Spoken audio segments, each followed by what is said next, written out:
Pinakakansela naman ni DNR Secretary Gina Lopez ang 75 Mineral Production Sharing Agreement sa mga watershed sa bansa.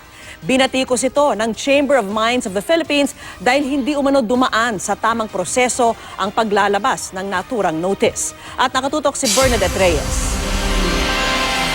Matapos ipasara ang mahigit kalahati ng mga minahan sa bansa, iniutos naman ngayon ni DENR Secretary Gina Lopez ang pagpapakansela sa 75 Mineral Production Sharing Agreement o MPSA sa mga watershed sa bansa.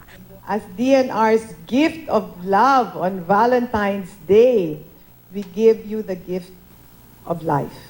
Ang MPSA ay kasunduan kung saan may parte ang gobyerno sa mamimina habang ang kontraktor ang magpupondo sa proyekto. Kapag nakansela, hindi na matutuloy ang operasyon ng mining company. There should be no mining in watershed areas because they will affect the quality of life of our people living there.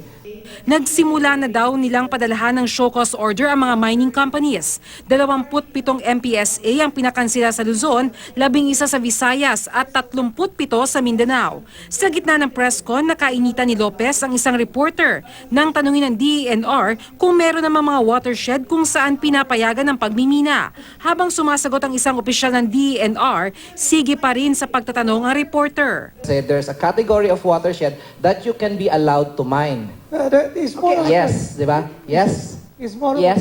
Jane, I don't stop know. that right now. Yes po, di ba? Okay, if you're gonna ask him a question, let him answer. Pinaliwanag ng mga opisyal ng DENR ang desisyon ng kalihim kung paano pinoprotektahan ng mga watershed sa bansa. Critical man itong maituturing o hindi. If the function there is gonna adversely affect the water supply of the community living there, it is my duty as DNR to protect the people there. Sabi ng Chamber of Mines of the Philippines, ipinawalang bahala umano ni Lopez ang due process nang magpadala na ng notice para sa kanselasyon ng mga MPSA. Tinawag nilang unprofessional at irresponsable ang ginawa ni Lopez na pagkompromiso raw sa mga kumpanya bago pa man makipagdialogo sa kanila. Muli silang nananawagan sa DENR na ilabas ang buong resulta ng audit sa mga minahan kasama ang resulta ng mga isinagawang test at sundin daw ang due process at rule of law. Sa gitna ng banggaan ni Secretary Lopez at ng mining industry, hinaharang ng Chamber of Mines ang confirmation ni Lopez bilang DENR Secretary sa Commission on Appointments o CA. Naghahanda na raw si Lopez para dito.